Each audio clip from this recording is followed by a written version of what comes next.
Hello అందరికీ, ఇవాళ నా గ్రోత్ స్కాన్ రిపోర్ట్స్ చూసేద్దాము. నాకు 1 మంత్ గ్యాప్లోనే 2 టైమ్స్ గ్రోత్ స్కాన్ చేశారనమాట. 1.5 మంత్ గ్యాప్లో. సో ఎందుకు చేశారు అంటే, నాకు కొంచెం ఎడమ ఉండింది, కాళ్ళలో స్వెల్లింగ్ అదంతా. సో బేబీ సరిగ్గా గ్రో అవుతుందా లేదా అని చెప్పేసి 2 టైమ్స్ గ్రోత్ స్కాన్ చేశారనమాట. సో ఆ 2 గ్రోత్ స్కాన్స్ మనం కంపేర్ చేసి ఎంత డిఫరెన్స్ ఉందో, బేబీ వెయిట్లో ఎంత డిఫరెన్స్ ఉందో చూసేద్దాము. సో చాలా ఇంట్రెస్టింగ్గా ఉంటుంది వీడియో, స్కిప్ చేయకుండా లాస్ట్ వరకు చూడండి. మీకు ఏమైనా డౌట్స్ ఉంటే కమెంట్ సెక్షన్లో తెలియచేయండి. దీనికి ముందు TIFFA scan, early pregnancy scan, NT scan, ఆ వీడియోస్ అన్నీ కూడా అప్లోడ్ చేశాను. చాలా ఇన్ఫర్మేటివ్గా ఉంటాయి, అవన్నీ చెక్ చేసేయండి.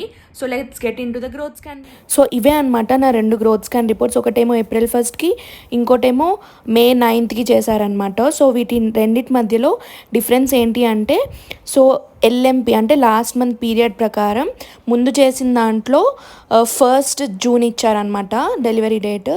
దీంట్లో కూడా 1st June వచ్చింది. సో రెండిటికి సేమ్ వచ్చింది according to the last month period. అంటే పీరియడ్ని బట్టి రెండిటికి సేమ్ వచ్చింది డెలివరీ డేట్ వచ్చేసి. సో రెండిట్లో కూడా సెఫాలిక్ ప్రెజెంటేషనే వచ్చింది. టిఫా స్కాన్లో నాకు ట్రాన్స్ఫర్స్ పొజిషన్ ఉందని చెప్పాను కదా. సో ఇక్కడైతే రెండిట్లో సెఫాలిక్ ప్రెజెంటేషనే ఉంది. ఆమ్నియోటిక్ ఫ్లూయిడ్ ఏమో ముందేమో 13 ఉంది, తర్వాత 14కి వచ్చేసింది. ఫీటల్ మూమెంట్ అవన్నీ సేమ్ ఉన్నాయి. సో ఫస్ట్ దాంట్లో ఏమో 146 ఉంది హార్ట్ బీట్, తర్వాత 140 ఉందన్నమాట. సో బర్త్ వెయిట్ అంటే బేబీ వెయిట్ వచ్చేసి, ఫీటల్ వెయిట్ వచ్చేసి ఇక ఫస్ట్ దాంట్లో 1.8 to 200 అప్రాక్సిమేట్లీ. అండ్ తర్వాత చేసిన రిపోర్ట్లో అయితే అప్రాక్సిమేట్లీ 2900 grams అంటే 3 kgs అనుకోండి, అప్రాక్సిమేట్లీ 3 kgs ఉన్నట్టు. సో ఫస్ట్ చేసిన రిపోర్ట్లో అయితే మనకి 31 weeks 6 days చూపిస్తుంది జెస్టేషనల్ ఏజ్.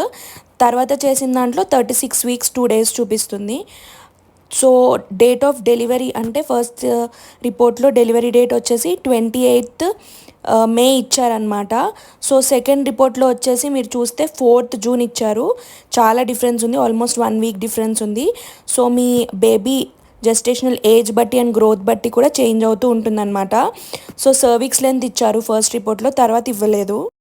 ప్రెగ్నెన్సీలో ఏమైనా హై రిస్క్ ఫ్యాక్టర్స్ కానీ, మీకు ఏమన్నా సడన్గా ఇలా కాళ్ళ వాపులు కానీ, హెడ్ ఎక్స్ కానీ ఇవన్నీ ఉంటే మాత్రం ఇవి ఎడమా, ప్రియక్లాంసియా సిమ్టమ్స్ కాబట్టి అవి చాలా డేంజర్. కాబట్టి మీకు గ్రోత్ స్కాన్ మల్టిపుల్ టైమ్స్ చేపించే అవకాశం ఉంటుంది. ఎందుకంటే బేబీ గ్రో అవుతుందా లేదా తెలిసేది మనకి గ్రోత్ స్కాన్లోనే అండ్ అల్ట్రాసౌండ్లోనే. కాబట్టి గ్రోత్ స్కాన్ నాకు 2 times చేపించారనమాట. సో నాకైతే గ్రోత్ స్కాన్ అంత నార్మలే వచ్చింది.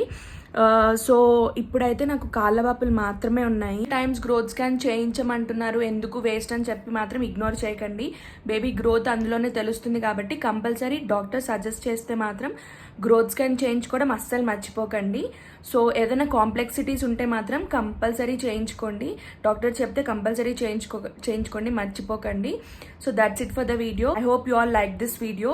Thank you for watching. Like, share and subscribe.